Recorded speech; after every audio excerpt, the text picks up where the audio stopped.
And pretty much being that he has so much constraints on him, that's going to be crazy. But I got an interesting take on Young Thug. I think he needs to make a gospel album. Really? I think he need to do some type of something to get these GA people off of him, the state attorneys, all that. Because me and you disagreed on this. I think that 15-year probation was a setup.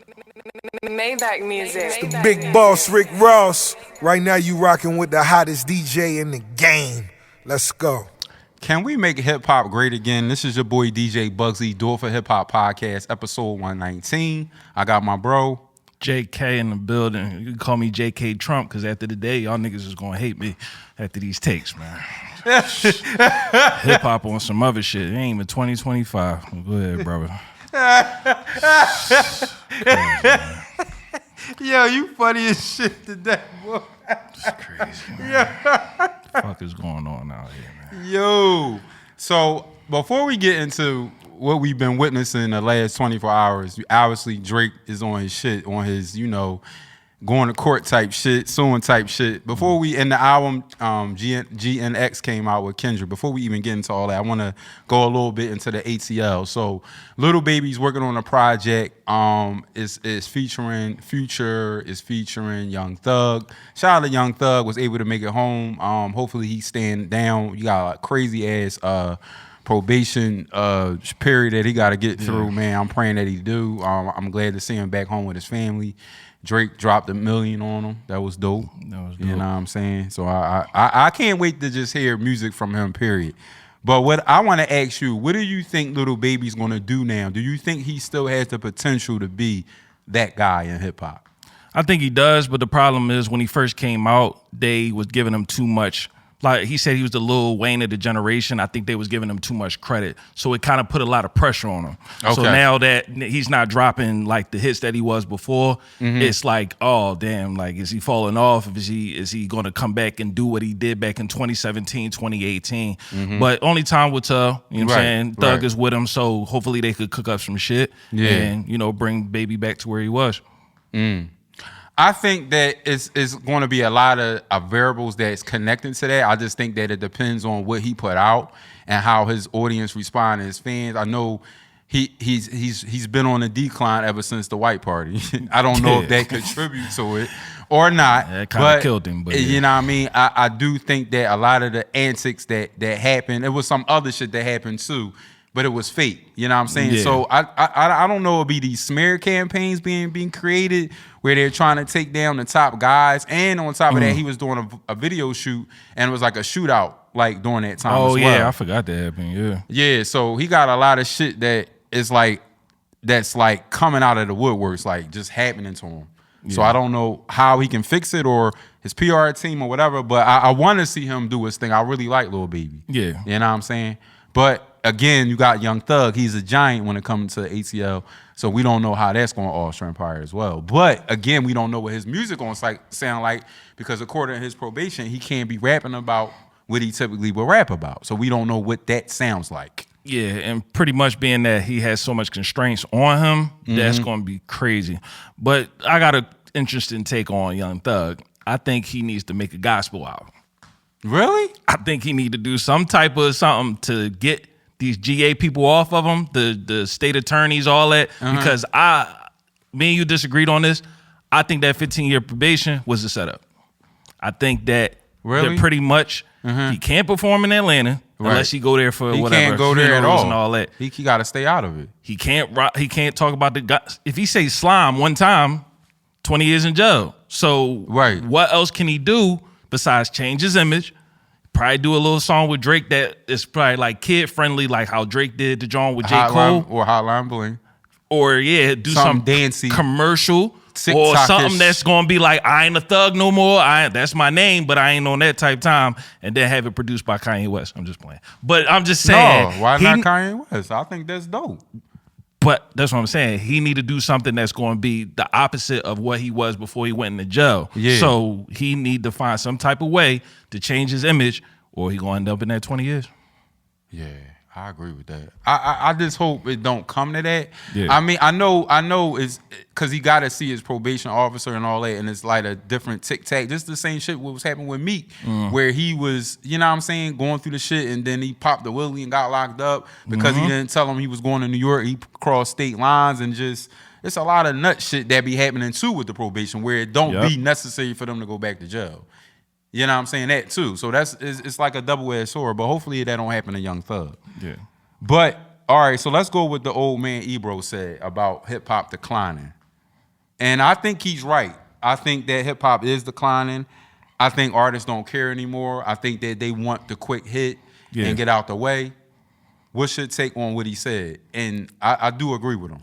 I 1,000% agree. I just think that everybody's chasing the quick hit. It's all TikTok. It's all basically, microwave type music where it's just gonna hit real quick. But there's another thing too. We don't respect the legends that came in the game too. Like we don't have the respect. Like it's not from the younger to the older. There's no bridging the gap. Right. So basically, when you have people that's just trying to get a quick hit, or they just following another wave, or we just gonna rap like the Detroit niggas, or we just gonna rap like these niggas because it's popping right now. You don't have that guidance where it's like, all right, yeah, that's cool. You're gonna give them the deep shit, you're gonna give them the party shit, but you gotta give them a balance. But being that there's no bridging the gap, what else is gonna be? Everybody's just gonna be for the dollar.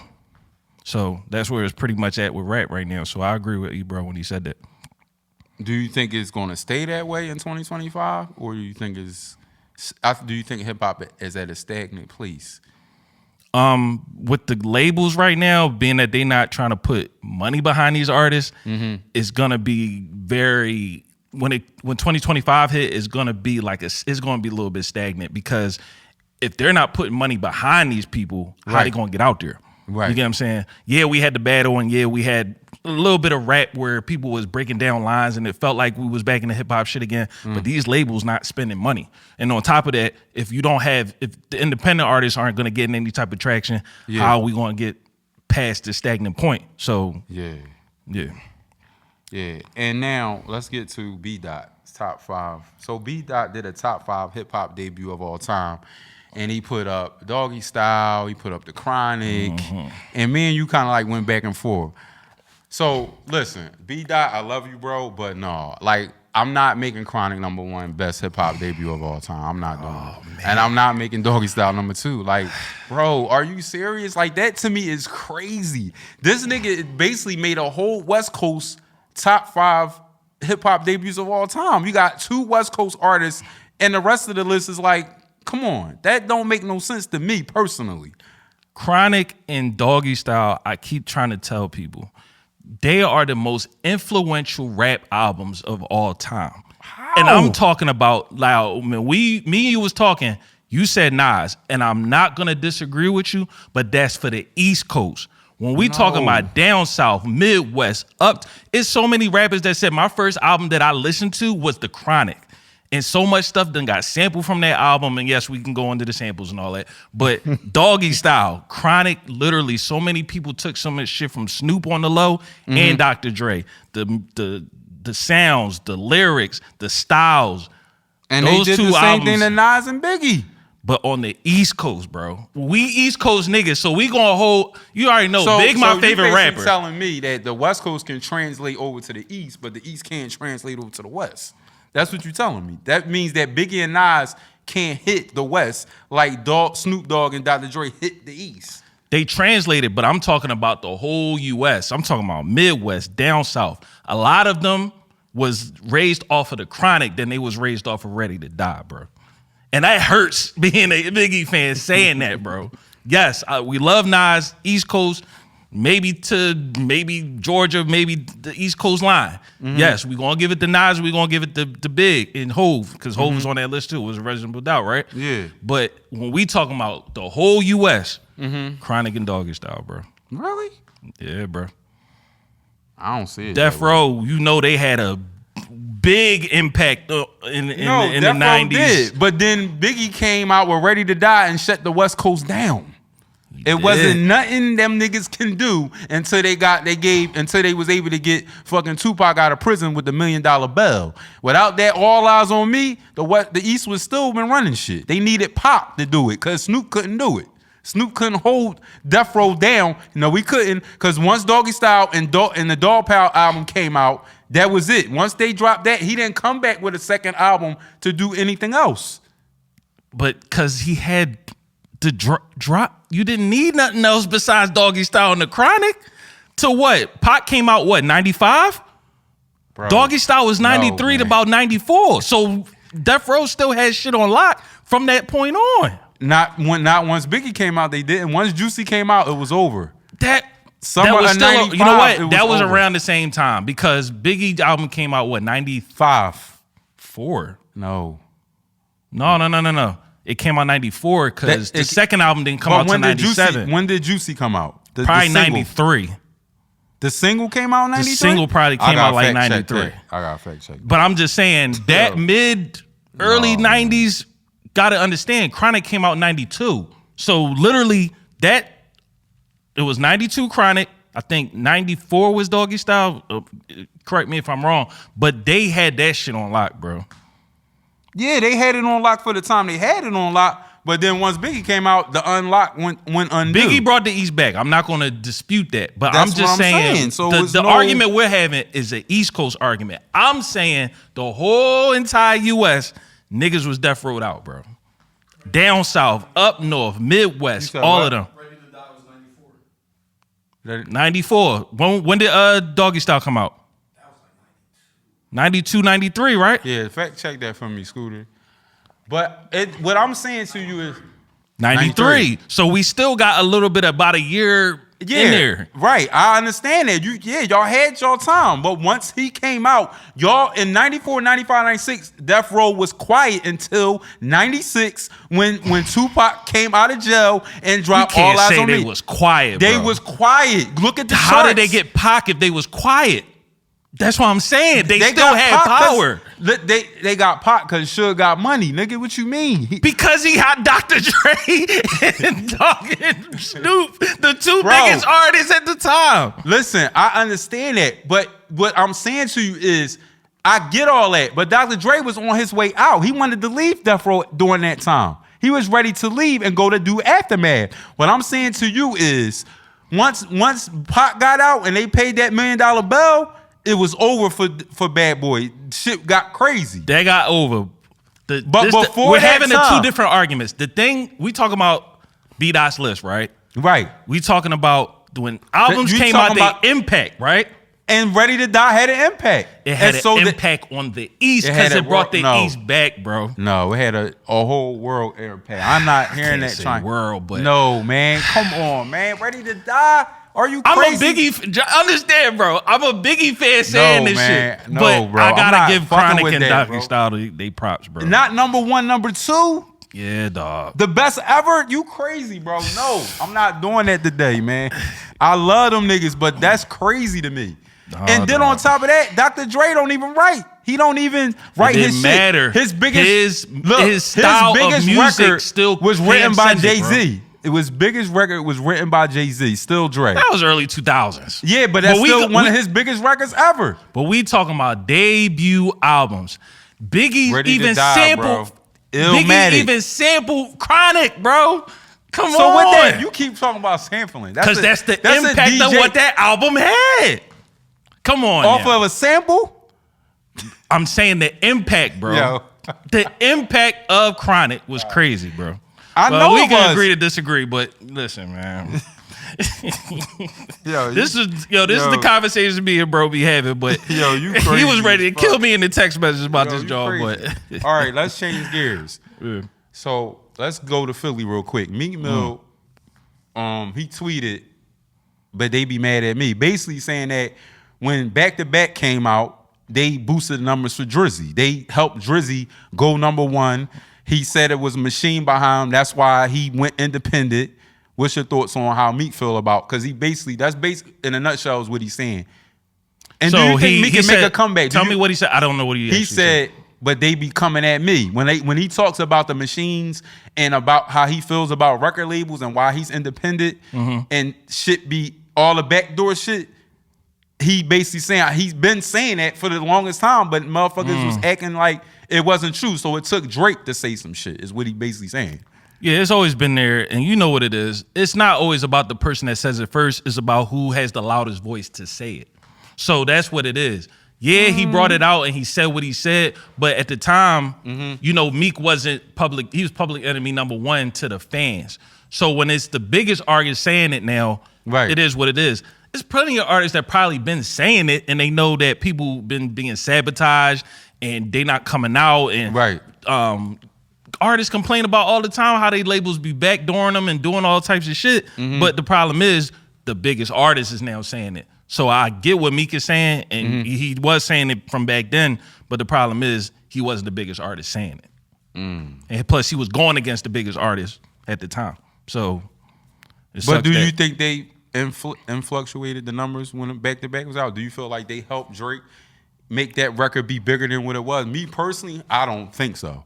I don't think Back to Back is bigger that's Not Like Us. So I don't think that's the case. I feel like when you look at what I sent you, the screenshot, the bots, after Not Like Us dropped, it went to 900K in 36 minutes. Damn, Family Matters. I sent the picture. That was the when it first dropped. It showed Drake's shit and it showed his shit. His shit said 900K in 37 minutes. Drake was still lower than him in 36 minutes. Oh wow. So that don't make no sense. That don't. And going back to your point, you said about the back then.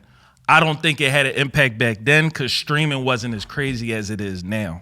So basically back then, yeah, they may have tried to do something, but it's not going to be of an impact because back then streaming wasn't what it is now. So niggas can cook the numbers up now with the bots and all that other shit, but back then streaming wasn't what it was now. So I agree. I don't think it was. Yeah, I don't think they did that. And you know, and then when I told somebody said they did the same thing to Meek, and I'm like, where's the receipts? Because y'all niggas you can't just talk about what something will happen. You got to show receipts. See, with this situation with Drake and Kendrick, we got receipts all day because we got the suing papers, we got the bots, we got shit proof. I need proof. You can't just be saying shit and you ain't got no proof to back your shit up. Yeah, and plus at the time, Drake was on the rise at that time, so you could state that was just popularity. There's really no way to tell back then. So if it was happening, but like I said, no receipts. We in the time now, streaming is the shit, and everybody's doing the bot shit. You can say the receipts. The boy was online on DJ Academic shit saying, "Yo, they paid me $2,500, then they paid me another $2,500." So there you go. Right. Do you think Meek can make a comeback though? Do you feel like? Because I feel like all the antics, like I said from the last episode, is kind of like declining his career. It's making his career go down. It's not. No matter what he does. Every time he posts something, 75% of the comments are bad. It's like, you was with Diddy, then they show the beat, then they show him bunny hopping. They show the GIF. Right there. Like they keep bunny hopping this nigga. Like, bruh, like I don't know, man. I and then on Facebook, one of my friends that I went to school with, she said the two worst rappers that make Philly look bad was Cool C and Meek. Cool C shot a cop. Well, yeah. And Meek just on Diddy time. Niggas got him Diddy'd out. So I don't know, bro. I don't know. Cool C and Meek, though? Yeah, Cool C shot a cop, though. I mean, that's beyond that. But Will Smith, my man can't get an Oscar no more. I don't know if he can get worse than smacking Chris Rock on stage, but I don't know about that. But a lot of people feel like Chris Rock deserved that, though. I don't think so. I just think I don't think he deserved it in front of millions, but you're not supposed to talk about nobody's wife, though. He laughed before he got up on. That's all I'm going to say.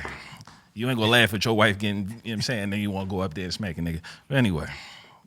The fuck? You found it funny, nigga. It's like, the fuck? But, all right, so yeah, let's get to the Kendrick first, the album. So, he already know that's what I've been waiting for. He already know. Yeah, I'm ready to go with this breakdown. What's up, man? Yeah, let me pull out the track list. So, Wayside Morals, like Merrill's, like I really like the project. I the first song, I really like it a lot, man. I'm actually shocked though, because I thought I was going to get a different kind of Kendrick. I feel like with this project, he was able to balance the Kendrick that we all know and the Kendrick that we are grown to love, because I feel like he got a little bit more commercial on this project. A little bit more commercial. Definitely. And he represented for the L.A. real heavy on this project, because he got all these unsigned artists on the project. So I thought that was dope. SZA is the only known artist that we know on the project. Roddy Ricch. And Roddy Ricch too. Yeah. Shout out to him. But I'm talking about those other artists that we don't know. I feel like he must have heard in the noise or in the crowd that he wasn't putting people on. He watched our last podcast 2 episodes ago. Go ahead. and he noticed that people were really at him about not putting it on for LA. Yeah. So he really, really went at it. And I think that's why he has another album, because the next album ain't gonna have all them people. Oh yeah. It's gonna be just Kendricked out. Kendrick out. Yeah. Yeah. So what you think of the first joint? He threw a couple shots at Drizzy. You know what I mean? So I didn't fuck with the first track, and I'm gonna tell you why. This is the thing I hate about Kendrick right now. When you the top rapper, and this is what Drake said on Family Matters, what he say? Kendrick just opened his mouth. Somebody go get him a Grammy right now. You the top rapper in rap. I don't want to hear you complain about niggas not giving you props about the Super Bowl. I don't want to hear you talking about Snoop. I don't want to hear you talk about Wayne. I don't want to hear you taking shots at Andrew Schultz and all that other shit. It's just like you just throwing shit at the wall to get mad at. Like, I feel like this was a track that he made that he was angry about niggas spray painting on his mural and all that. Yeah. And that he was just angry, but this should have never came out. Because my thing is, when you hear this song, you peep there was a couple lines taken out, right? If you listen like the first 4 bars, he took a whole line out. I think he was actually saying something about academics, because the line that he said, it kind of ran with academics. But he took a whole line out, then they took the Diddy part out. So that's why I'm saying this wasn't supposed to, I feel like this was just some shit that he was rambling, because it was just a lot of rambling thoughts that he wanted to just come out and just say. But it just was incoherent in my opinion. The main part that I didn't fuck with, and you know the part I don't fuck with, is the part about Wayne. My thing is this. The thing about the Super Bowl, he only responded because the fans said that the Super Bowl, he should have been on the Super Bowl stage. His peers, Cameron, who was it, Juvenile, a couple of people may had an outrage about it. In my opinion, I don't think Wayne would have said shit about the Super Bowl if people didn't make a uproar about it, right? So basically, if he's upset about the Super Bowl, he's in his right to be upset about it. But he made a video. He said, yo, I took my own accountability because I basically let my own self down and I basically didn't say to myself, well, if I don't get the Super Bowl, I should be able to handle that, right? So he took self-accountability that he couldn't be on the Super Bowl stage. He never said, fuck the NFL, fuck Jay-Z, fuck K-Dot. He ain't say none of that shit. So when you have a line on your first track of you stating, my hard work let Lil Wayne down, to me, that's an egotistical bar. And the shit that makes me mad is, in rap, right, we already disrespect our legends. I hate when niggas do that, because it seems like you tone deaf. Like, your hard work let Lil Wayne down? Let me say this. Did you give us Carter 1? Did you give us Carter 2? Did you give us Carter 3? Did you give us the dedication mixtapes? Did you give us no ceilings? Did you give us the Sorry for the Wait mixtapes? Did you give us 500 Degrees? Did you give us Block is Hot? Did you rap on the hottest rap group that you just did a reunion tour, reunion show a couple weeks ago? Did you do any of that? Niggas ain't know who K-Dot was until 2012. When I bought his first album. Now, niggas probably knew in 09 or whatever. I'm talking about mainstream-wise. So 2012, Wayne rapping since what, 96, 97? So he had a good 15 years on you. So how does his hard work take him down? That don't make no motherfucking sense. That's the part that get on my nerves about Kendrick on that first track. But I'm going to just leave it there. Yo, you crazy as shit, bro. All right, so Luther. Now, Luther when they did a dedication and they got the Luther sample with Cheryl Lynn That was and fire. featuring SZA, I said, bruh, and that's just a vibe song. You know what I mean? You got a bad chick in the wheel, you know what I mean? You doing your ones too. Yeah. Throw that Luther on, you know what I'm saying? You can't never go wrong with Luther, the song from Kendrick, or Luther, Revangels, the artist. Facts. Either way, you good. Now, Man at the Garden is super dope because he did it for Nas. You know what I mean? Facts. One That mic, was good. dedication to one mic. You know what I'm saying? You can't go wrong. Nas been shooting another shots for Kendrick, you know, bigging him up all on his social media, Yeah. showing that he carrying the tradition of hip hop. So I love that. You know what I'm saying? Reincarnated, that was a Tupac homage, but also homage to just black artists and black people, period. Yeah. And that was a great story. That was and definitely a good story. and it made me respect his storytelling because I felt like he really got in his bag. That's why he got the prize winner. You know what I mean? He got real prolific in his storytelling. He was on his Langston Hughes. You know what I mean? You know, Gordon Parks. He was in his bag for real on that joint. Yeah. Now, Heart Part 6 is my favorite song on the album though. That was good. The That SWV shit- sample, it yeah, was good. the He was 90s telling vibe. the story about TDE, and the good thing about that song, bro, is that he took accountability for Black Hippie. He actually talked about his Yeah, story in in TDE, yeah. and I respected that. Yeah, for sure. Yeah. And I like the production. I like when artists sample the 90s because 90s is my favorite era, no matter what Facts. you're doing, hip hop or R&B. So I like any artist that do that. That's why I like when Tory Lanez did that mixtape he did when he did all the different samples. Yeah, Chicks Tape is fire. But Yeah. So that's I mean, outside of that, I didn't. And Gloria is dope too because that's about his pen. Yeah. That was when he's the most vulnerable. yeah, definitely. You know what I mean? But I feel like this album kind of like similar to Machiavelli. It took a page from Machiavelli because if you look at it, Me and My Girlfriend, you can attribute Gloria I to get what that. you're saying. Okay. You know what I mean? It's a lot of similarities in G and X, and you know that's a car. And that same car he came home in as a baby. His dad had a Buick GNX back in the day in '87. Okay. And he brought her home from the hospital in GNX. So, you know, and they only made 547 of them. So his pop was one of them that had, and he got one himself. So That's dope. And then if you think about it, I feel like that kind of like is parallel to his career. Because it took a long time for him to be the one. It did. And right now, let's be honest, he is the one. Right now, So yeah. if you look at it from that perspective, it all aligns with the album and everything. And that's the thing I can say about a Gemini. Like, he's a Gemini, Prince was a Gemini, Andre 3000, not no other Zodiac. But we think shit out when it comes to the art. It's a lot of underlining, and that's why with this album, you really gonna have to sit because there's gonna be more shit that you're gonna think and more shit that's gonna come about in weeks to come that we didn't peep. It definitely had great moments on the album. Like you were saying, you pretty much summed it up for me. That it was definitely a West Coast sounding album. I think this for him He captured that. was supposed And the to. video Squabble Up, he captured it. Oh, I didn't see the video for that, but that's actually a good record too. Squabble Yeah. Up is a very good record. I think he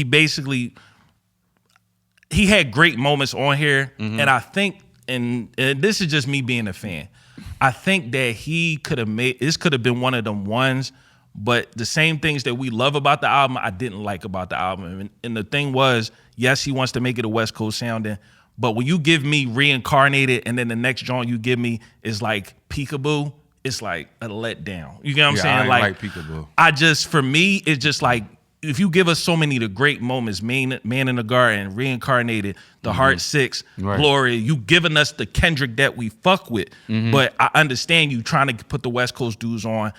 But the thing is, when you have features like that, I just feel like if they're not a SZA or a Roddy Ricch that's going to add something to it, you're just trying to put them on, which is commendable. But when you give us those great things and we love you for the great things that you give us, when you give us the letdown record, it's just like, damn, it could have been one of them ones. That's how I felt about it. Yeah, I can understand that premise too. Yeah. So now let's talk about Drizzy. So Drizzy, as y'all all know, it's a petition. So let's put things in context. It's a petition to sue. It's not an actual paper that's saying they're going to court. So I just think that this reminds me. This makes me think about 100 gigs. Because when you think about 100 gigs and you think about Euphoria and you think about what's going on now, it all is kind of like tied together in some way. It is, because it seems like It's a money. I ain't gonna say it's a money play, but it's to basically me, Drake is doing a petition to see how far he can take it. That's why you my guy. That's why you my fucking He's guy. seeing It's the same shit. That's what he's doing. He's seeing how far he can take it. He's seeing who's going to bite. And let's not forget about J. Cole, because J. Cole and Kendrick is shitting on J. Cole's rollout with Inevitable. Oh yeah, that was. You know what I mean? It's like nobody's talking about J. Cole, his shit being on DSPs. You know what I mean? The mixtapes or nothing. It's just like all about. So I like it's chess being played. It's a chess game. So he like, all right, I'm gonna throw these petitions out there to disrupt what's going on right now. Yeah. I know you got a new album, but I'm about to disrupt some shit. Mm-hmm. And I think that was his mindset going in. How far can I take it? And I think that's the same reason why he dropped the 100 gigs and did it on social media, because I think that Drake is trying to decide what he's going to stay with a major or he's going to go with an independent. And he wanted to see how successful those tracks were going to be to make the decision, am I going, because I already did everything with UMG. Yeah. I don't owe y'all. I made the bag back. I recouped all my bread. Right. I own my masters. Right. Now what's my next move? He's playing chess. It's basically because we know him for the past couple years, even when he re-upped his last contract, remember they were saying, oh, is he just going to go with Apple and start dropping his own shit? Is he going to go independent? So like you said, it's basically, like I said, it's a play. Right. It's like, all right, y'all don't want to give me my bread? All right, cool. I'm either going to expose the whole industry or y'all just going to cut me a check or actually give me the check that I deserve. Right. So it's literally like. But the thing I want these fans and people to realize, this is not about the battle at all. This is business. Now, one thing I don't like is all this suing for defamation. Like, bro, this is hip hop. We gonna talk about your mom. Fucking, if that's the case, Biggie should have sued fucking Tupac. He lied and said he fucked Faith. We don't know if he fucked Faith, but he said he fucked her. Right. So you can't like that. No, that's going too far. Now, if you just strictly business, trying to get your bag, do your thing. But as far as defamation carry, I think that's nut shit. And I think, even though it's a play, that I think his timing is off. I don't think he so. should have waited. I don't think so, because this is the thing. We didn't know that Kendrick was going to drop this album on Friday. This could have been a lawsuit that already been. It looked like the way they were saying in the petition that he went to UMG. It was like, look, y'all doing this behind the back shit, this bot shit. Right. Y'all need to do something about this. And they told him, well, we not doing that, but Kendrick. If you need to sue Kendrick. Right. So if this was already brewing and he was already having issues, negotiation issues, whatever the case may be, this is something that was brewing. We didn't know Kendrick was going to drop an album out of nowhere. So basically, it just came when it came. So that's why when people saying it's bad timing, we don't know that Kendrick was going to drop what he's going to drop. You feel what I'm saying? And he don't know it either. Right. So what else? It just came. And one thing we got to know about court proceedings, it can drag out. Right. Even if it's a petition. And it doesn't matter if your name is Aubrey Graham. And also it's his company suing UMG. It's not him, Aubrey Graham, the person. It's his company. Right. And we don't know if he had advisors that told him, look. Right. Because let me give y'all some rapper 101. You know, as an artist, you can audit your label, right? To see if you was getting money. He probably audited his label and saw, listen, this money ain't where it's supposed to go. How he was getting all these streams and this, that, and the third. The nigga broke down that Spotify had worked out some type of deal where they was lowering the rate to get 30%. Not Like Us on the charts. 30%. And the other thing is, you tell Siri, let me hear Drake, Not Like Us get played. That's what I'm saying. There's a bigger money play and like you said, when there's negotiations involved and they can knock down your stock, okay, we gave you 400 4 years ago, but you're not that guy right now. Kendrick is. So we'll give you a good 250. You're not taking 250 if you want 600 and you already recoup 400. Right. Business 101, y'all. Yeah, for real. But yeah, that's pretty much it. But what you think 2025 look like in hip hop? I know, because I want to wrap it up. I want us to talk about what we think next year going to look like for hip hop going in, based on what we're seeing now. Do we think that Drake's going to drop the album with Party Next Door first? How you think this all going to play out? Because they are the top guys, but just overall, the atmosphere of hip hop, what do you think it looks like in 2025? Because 2024 was a crazy year. I think for 2025, it's basically going to be, I think Drake is definitely going to do the Party Next Door thing first because it's a highly anticipated thing for them to work together on a fully collaborated album. But I think, and this just to be completely honest with you, bro, Cat Williams said it at the top of this year, a lot of shit going to get exposed with this Diddy trial. I'm sorry. I know we want to talk about who going to drop first and who going to do this and who going to do that. But with this Diddy trial, it's definitely going to be watched. Diddy and Dirk. I'm telling you now. So right now we could talk about the rap and everything like that, but those are the two biggest artists right now that's on trial. So I do agree with your premise. I do think that this little Dirk shit is gonna play out crazy. I don't think he's gonna beat it, me personally. Yeah. I do think that is a possibility that Diddy can beat his because that evidence that they got, they did it illegally, so they can't use it. Oh yeah. So that made his defense look better. So that's one thing that he got winning for him. It's a lot of other shit, but I want to know who those other celebrities are on that list. There you go. That's my biggest.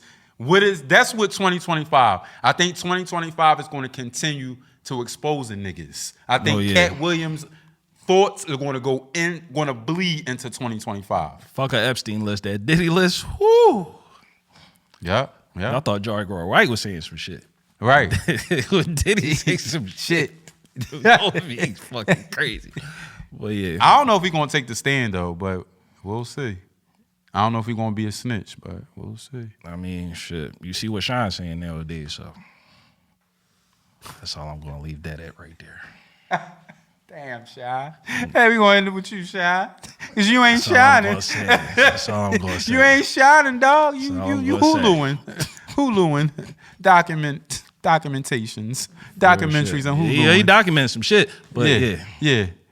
Well, it's your boy DJ Bugsy. It's your boy JK Trump. 2024, we make it hip hop great again. You already know that. I'm still mad at Trump one, but that's another story. Keep it hip hop. Peace. Know that.